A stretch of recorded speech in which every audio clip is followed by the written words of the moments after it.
자, 역사 본문 한번 공부해보자. 자, 가지문부터 한번 읽어볼게.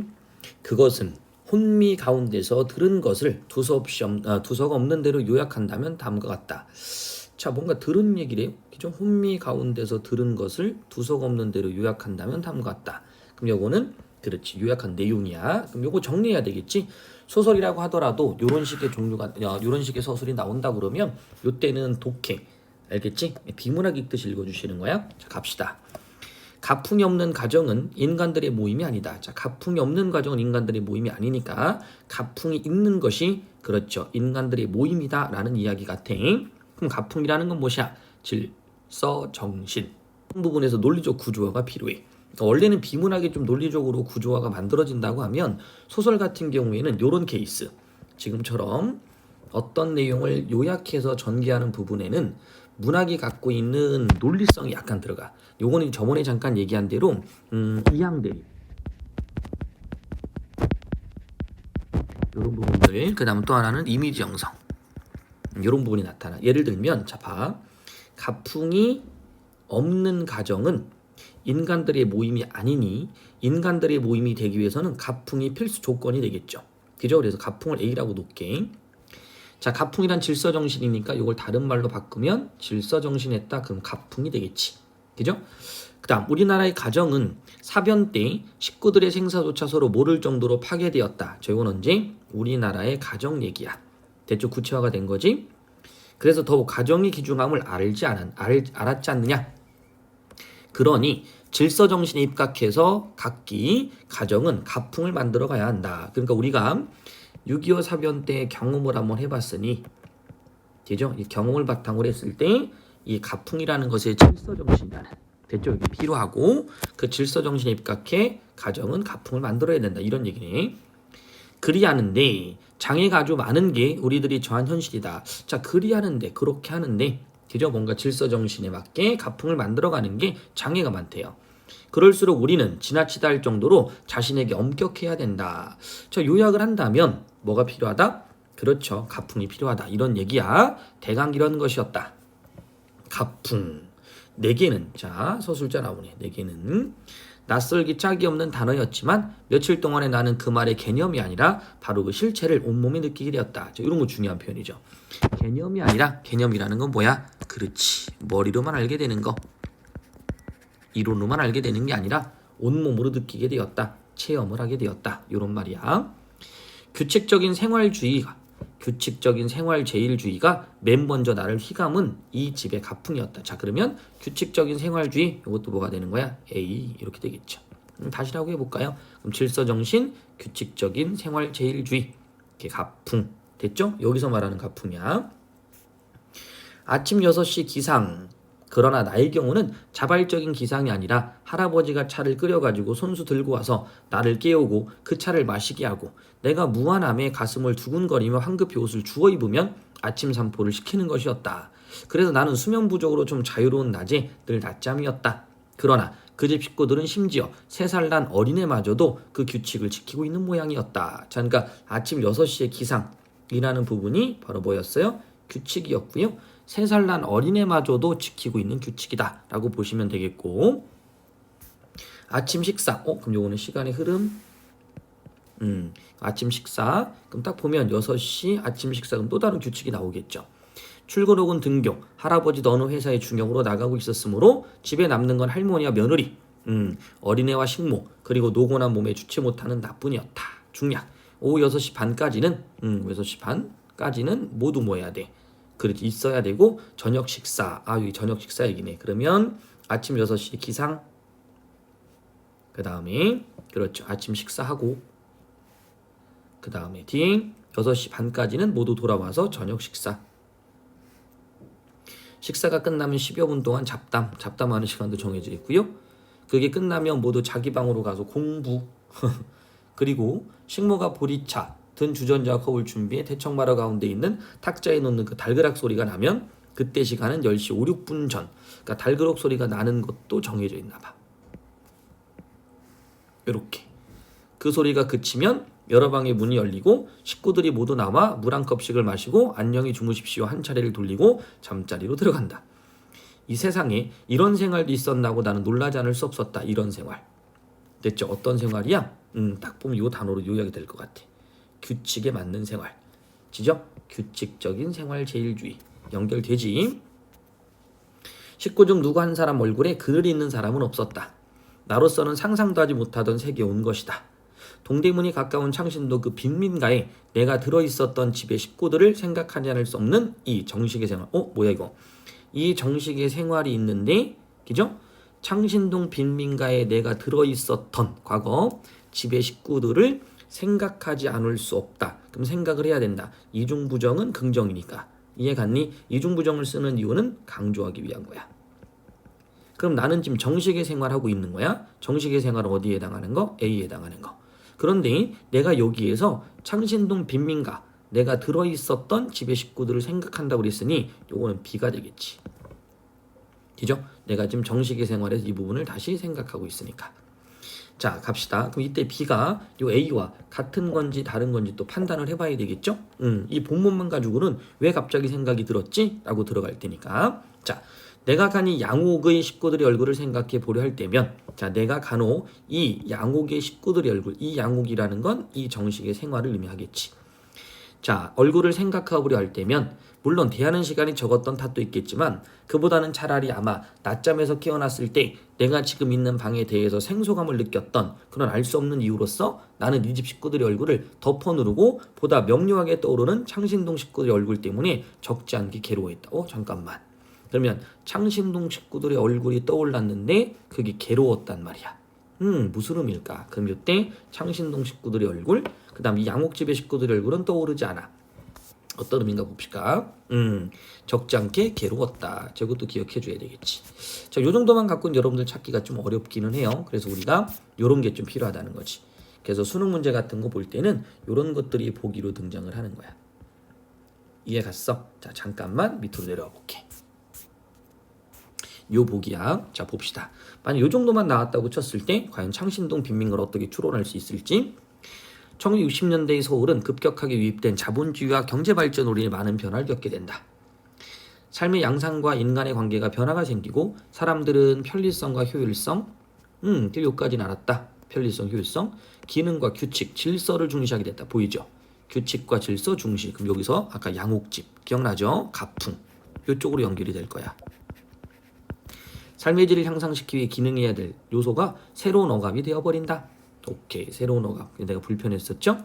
이에 사람들은 다소 불편하고 무질서하지만 생명력을 느낄 수 있었던 과거를 그리워하기 시작한다. 보이죠? 자, 다시 가볼게. 우리가 가끔은 보기를 읽고 제시문을 읽는 힌트를 얻어야 된다라고 이야기를 하지만 거꾸로 제시문을 읽고 보기를 읽었을 때 완벽하게 해석될 수 있게끔 내가 구절을 읽었다면 됐죠? 선생님은 요 방법을 더 많이 추천합니다. 됐죠? 여기 익숙해진 이후에는 2번 같은 방식을 향하는 게 중요합니다. 많은 학생들이 2번 같은 방식을 1번처럼 활용하고 됐죠? 그러니 1번 같은 방식을 활용할 수도 없는 상황이 돼버려. 그래 너희들이 점수가 안 나오는 이유가 여기 있을 수 있다. 특히 점수가 안 나오는 이유는 구절 파악 같은 경우를 잘못 이해하는 경우가 많다는 거지. 이런 부분들은 지금처럼 제시문을 1번으로 읽고 그 다음에 보기를 읽으면서 판단하는 요 구조를 지니는 게 필요하다. 아직은 저학년이니까 이렇게 연습하시고요. 고학년이 되면 2번을 하자. 알겠지? 꼭 기억해 주세요. 자, 그럼 갑시다. 다시. 찾았죠? 뭘 찾았어? 그렇지. 들어있었던 바로 뭐 하는 거? 요것이 자꾸 생각이 든다는 얘기는 요것에 대한 어떤 지향, 그것에 대한 그리움 이렇게 보시면 되겠죠. 자, 그럼 내가 왜 괴로워했을까? 이것을 내가 지향해야 되는데, 그죠? 이게 바로 뭘까요? 어쩌면 갈등일 거예요. 됐죠? 이건 뒤에 가서 다시 합시다. 자, 이윽고 서씨의 몸. 갑자기 이 서씨가 왜 나올까요? 서씨의 몸은 성벽의 저 너머로 사라져 버렸다. 그리고 잠시 후에 나는 더욱 놀라운 광경을 보게 되었다. 놀랐어? 왜 놀랐지? 서씨가 성벽의 몸을 나타내고 그리고 성벽을 이루고 있는 커다란 금고만한 돌덩이를 그의 한 손에 하나씩 집어서 번쩍 자기 머리 위로 치켜 올린 것이다. 왜 놀란 거야? 지렛대나 돌을 사용하지 않고선 혹은 여러 사람이 달라붙지 않고선 들어올릴 수 없는 무게를 가진 돌을 그는 맨손으로 들어올린. 오케이, 됐죠. 당연히 놀란 이유는 요거야. 어떻게 저걸 맨손으로? 그는 나에게 보라는 듯이 자기가 들고 서 있는 돌을 여러 차례 흔들어 보이고 나서 방금 그 돌들이 있던 자리를 서로 바꾸어서 그 돌들을 곱게 내려놓았다. 여러 차례 또 흔들어 봤어요. 아니, 지렛대나 도르래를 사용하지 않고, 그죠? 달라붙어서야 되는 돌을 맨손으로 옮긴 것까지 그렇다고 지금 막 흔들어 보기까지 한 거죠. 그죠? 이렇게 흔들어 본 거야, 봐. 자, 그 다음. 나는 꿈속에 있는 기분이었다. 아, 참, 여기서 우리 앞에 안 읽었던 거 서씨 한번 읽어야지. 그죠? 서씨 요거 한번 보시고, 그 다음에 여기. 요건 한번 봤다. 그죠? 쏘리. 서씨만 한번 보시면 뒤에 이제 나올 거야. 보수는 돈이겠죠. 그죠? 인간의 행위 가치를 경제적으로 환산하는 것으로 이러한 경제적 행위는 현대사회에서 인간을 수단화 또는 개량하여 인간을 소외시키고, 그죠? 물상화하는 주범이 된다. 따라 서씨가 조상으로부터 물려받은 능력을 보수를 더 받는 데 쓴다면 곧 인간적 능력을 현대사회 논리에 종속시켜 비인간화됨을 의미하는 것이다. 자, 그러니까 이 보수라는 건 인간의 행위 가치를 경제적으로 환산하는 것이야. 됐죠? 그래서 경제적 행위가 바로 뭐 하는 것? 그렇죠. 보수를 받는 거니까 이게 객관적인 개량화, 수단화가 되겠죠. 인간을 소외시키는 또 물상화의 주범이 된다라는 거야. 보수라는 것이. 따라 서씨가 조상으로부터 받은 능력을 보수라는 걸 더 받는 거로 이용한다면 서씨는 경제적으로 환산되는 인물일 거고요. 수단화 또는 개량화되는 인간이 소외된 모습을 나타내는 됐죠? 대상이 될 겁니다. 자, 하지만 이를 거부함으로써 인간으로서 자신의 존재를 지키고자 한 것이다. 그러니까 서씨라는 인물은 자신의 존재를 느끼기 위해서 밖에 나와서 이걸 하고 있는 거야. 이렇게. 그죠? 근데 이거를 가지고 아주 뛰어난 능력이라고 볼 수 있는데 이걸로 보수나 돈을 더 받으려고 한 것은 아니라는 거지. 그렇게 돈을 더 받거나 보수를 늘려간다면 그것은 뭐가 되는 거야? 그렇죠. 하나의 이런 물질적인 그런 사회 속에서 하나의 수단에 대한 인간으로 변할 수밖에 없다는 거지. 자, 다시 계속 읽어봅시다. 나는 꿈속에 있는 기분이었다. 꿈속에 있는 기분 어떤 의미일까? 기억나죠? 저 친구가 어떻게 저렇게 한 손으로 또는 저렇게 무거운 돌을 혼자서 이런 이야기야. 고담 같은 데서 등장하는 옛 이야기, 등장하는 역사만은 나도 인정하고 있는 셈이었지만 이 한밤중에 바로 내 앞에서 푸르게 나는 조명을 온몸에 받으며 황벽을 디디고 우뚝 솟아있는 저 산에, 자 봅시다. 푸르게, 그죠? 나는 조명을 온몸에 받으며 성벽으로 우뚝 솟아있는, 성벽에 우뚝, 그죠? 서서있는 저 산에 나는 무엇이라고 이름 붙여야 될지 몰랐다. 그러니까 고담 같은 데 등장하는 역사를, 됐죠? 이야기를 들은 적은 있었어. 하지만 이걸 내 눈앞에 보고 있는 거야. 그러니까 여기 있는 이 모습은 그렇죠. 그 인물을 뭔가 부각하는, 그죠? 긍정적으로 부각하는 그런 모습이겠지. 역사. 서씨는 역사다. 고담에 볼 것을 어디서 본 거야? 현실에서 본 거지. 하고 내가 별 수 없이 인정하며 감탄이라기보다는 차라리 그 기기에 찬 광경을 보고 무서움에 떨고 있는 동안에 이건 뭐 어쨌든 전율이라고 우리도 할 수 있을까? 그죠? 그는 어느새 돌아왔는지 유령처럼 내 앞에서 자랑스러운 웃음을, 그죠? 소리 없이 웃고 있었다. 자, 그러니까 여기 있는 서씨가 나에게 자신의 능력을 보여준 거고요. 난 거기에 감탄한 거야. 자, 그는 중국인 남자와 한국인 여자 사이에 난 혼혈하였다. 저 이런 거 기억나죠? 이쪽 부분. 우리가 읽을 때 뭐 이런 것도 하나 알아두자. 기억나지? 이런 것도 한번 알아두자. 됐죠? 세 번째 이렇게 알아두자. 뭐 이런 거 얘기했었습니다. 자, 그래서 여기 부분이 바로 아까 2번 부분하고 연결되겠죠. 그의 선조들은 대대로 중국에서 이름 있는 역사들이었다. 족보를 보면 헤아릴 수 없이 많은 장수가 있다고 했다. 뭐 들은 얘기네요. 그죠? 그네들이 가졌던 힘, 그것이 그들의 존재 이유였고 유일한 유물이었던 모양이었다. 그 무형의 재산은 가보로서 후손에게 전해졌다. 자, 그것으로서 그들은 세상을 평안하게 할 수 있었고 자신들의 영광도 차지할 수 있었다. 그러니까 이게 이런 어떤 능력을 가지고 권력이라든지 부를 얻을 수 있었다라는 얘기야. 그러나 이 서씨에 와서도 그 힘이 재산이 될 수는 없었다. 이제 와서 그 힘은 서씨로 하여금 공사장에서 남보다 약간 더 많은 보수를 받게 하는 기능밖에 가질 수가 없게 된 것이다. 아, 그러니까 지금 이 사회, 현재 이제 자본주의 사회겠지? 이 자본주의 사회 안에서는 서씨의 힘은 더 이상의 가치를 지니지 못한다라는 거야. 그지? 이 힘 있는 것들이 또 기계가 대신하기도 하잖아. 그죠? 자, 그다음 이것은 그렇지. 보수를 받게 하는 기능. 남들보다는 조금 많은, 그죠? 그 보수를 받게 하는 기능을 한다. 결국 서씨는 그 약간 더 많은 보수를 거절하기로 했다. 요거 안 받겠다. 그죠? 남만큼만 벽돌을 날랐고 남만큼만 땅을 팠다. 선조의 영광은 그렇게 하여 보존될 수밖에 없었다. 그래서 선조로부터 이어왔던 능력을 현대 사회의 능률성, 효율성, 합리성 이런 것과 바꾸지 않겠다라는 의미겠다. 그리고 서씨는 아무도 나타나지 않은 한밤중을 택하고 동대문의 성벽에서 그 힘이 유지되고 있음을 명부의 손조들에게 알리고 있다는 것이었다. 자, 그러니까 현대의 어떤 모습을 거부하고 자신의 모습을 지켜나가는, 됐죠? 이건 하나의 실존의 노력이다. 이렇게 볼 수 있겠네. 자신이 살아있다는 걸 느끼지 않을까? 이런 걸 하면서 대낮에 서씨가 동대문의 바로 곁에 서서 행인들 중 누구 한 사람도 성벽을 이루고 있는 도랑개 위치 변화에 관심을 보내지 않고 지나다닐 때 옮겨진 돌을 바라보며 빙그레 웃고 있는 모습을 나는 쉽게 상상할 수 있었다.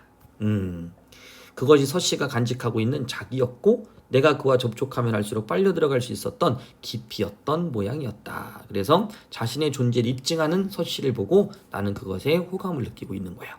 그 집, 그날 많은 얼굴들이 살던 그 집에서 나는 나 자신 속에서 꿈틀거리는 안주의 동경을 의식하지 않을 수 없었다. 이것도 강조네.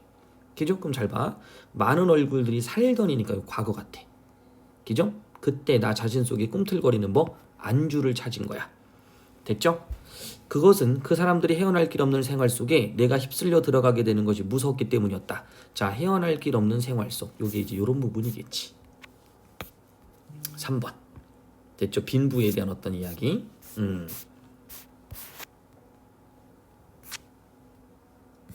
여기 부분이네.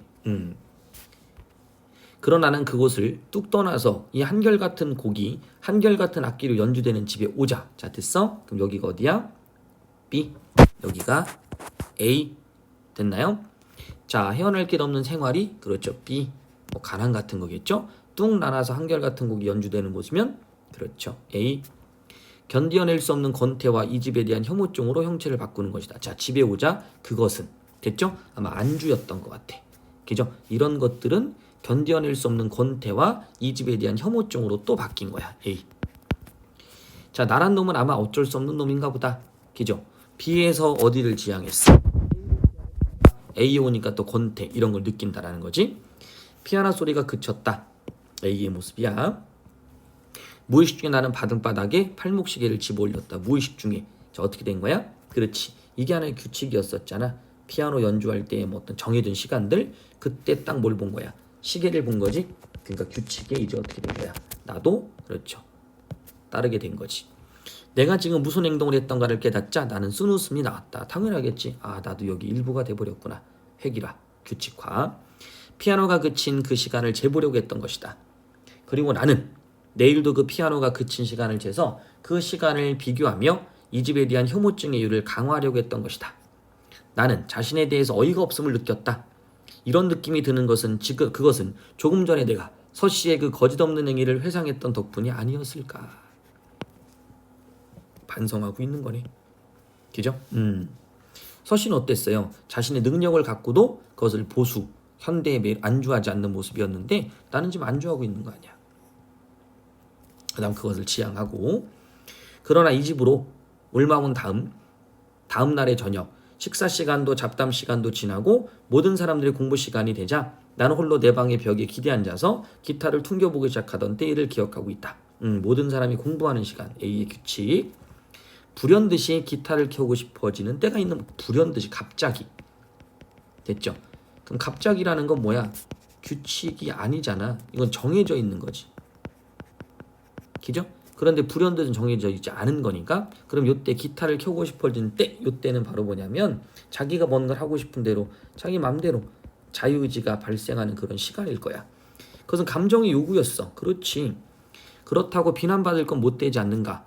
내가 줄을 걸으며 음을 시험해 보고 있는데 다생나왕으로 된 내 방문이 열리며 할아버지가 들어왔다. 그리고 나의 기타 켜는 시간은 오전 10시부터 1시간 동안 할머니와 며느리가 미싱을 돌리는 시간과 같은 시각으로 배치되었던 거야. 됐죠? 그러니까 내가 이렇게 감정의 요구를 비난받을 수 없는데 그 할아버지가 와서 어떻게 한 거지? 야 이거 배치됐으니까 하지 마. 뭐 이런 얘기를 한 것 같아. 됐죠? 내가 줄을 고르며 음을 시험해 보고 있는 거 불현듯이 갑자기 하고 싶었던 거지. 이해 갔죠? 이건 회기라에서 벗어나는 모습인 거지. 위대한 가풍이 내게 작용한 첫 번이었다. 보이죠? 그래서 내가 갑자기 불현듯한 것은 비행동입니다. 이런 비행동이 바로 뭐가 되는 거다? 회기라에서 좀 벗어나려고 했던 거. 하지만 다시 A에 의해서 제재를 받게 되는 거죠. 위대한 가풍이 내게 작용한 첫 번이었다. 그러나 그 이후 내게 주어진 그 시간을 이용해 본 적은 하루도 없었다. 내게 주어진 그 시간을 이용해 본 적은 하루도 없었대. 이해 갔죠? 흥이 나지 않아서였다고 하면 오케이. 그럼 볼게. 규칙으로 정했어. 또 이 시간에 기타 쳐. 이런 식으로. 근데 그걸 이용하지 않았다는 얘기지. 왜? 아니 흥이 나야지. 이해 갔니? 흥이 나야지 했는데 흥이 안 나니까 그것을 내가 이용하지 않았다는 얘기겠죠. 됐죠? 그래서 자유의지에 의해서 생활하지 못하고 그죠? 규율에 의해서 규칙에 의해서 억압당했다. 이런 어떤 사회 모습을 드러내는데 그렇다고 나는 어때요? 그렇지. 창신동 빈민가를 지향하지만 또 그것을 가지 못하고 어디에 있어? 여기서 안주하는 그런 현대인의 모습인 거지. 됐죠? 김성옥의 소설이 생각보다는 좀 어렵습니다. 그래서 여러분들 한번 읽으면서 정리를 이런 식으로 한번 해주시면 되고요. 되도록이면 노트 필기도 지키고 할 거니까 이번 주는 이런 식으로 한번 정리해 주시고 다음 시간에 노트 필기 한번 한 거 정리 한번 다시 해서 보여주시면 될 거예요. 다음 주도 아마 역사 관련된 거 한번 이야기하도록 합시다. 그 다음 7번 문제 굉장히 중요합니다. 꼭 알아두셔야 돼요. 저번에 잠깐 설명했었죠. 그죠? 그래서 김성호 역사에서 일반적인 통념의 범위를 벗어난 새로운 전의 사실성 추구 창작 의도로 밝힌 글에서 그는 우리의 눈에 비친 비사실이라고 그랬으니까 요건 바로 뭡니까? 그 통념을 바탕으로 한 현대인의 눈을 바탕으로 한 모습이에요. 그럼 비사실적인 것은 뭐가 될까요? 그 서씨의 모습일 겁니다. 됐나요? 외국인의 눈으로 본다면 사실적으로 보일 수 있다. 어쩌면 그 서씨의 삶이라는 게 본질일 수 있다는 거죠. 자, 이런 식으로 한번 읽어주시고요. 연결은 되진 않지만 진실과 거짓의 구분, 이걸 어떻게 할 것인가 라는 것도 우리가 새롭게 바라볼 필요가 있으니까 조세희의 메비우스의 띠라는 소설 한번 또 미리 읽어보시면 도움이 될 겁니다. 자, 그러면 오늘 수업은 여기까지 하도록 합시다.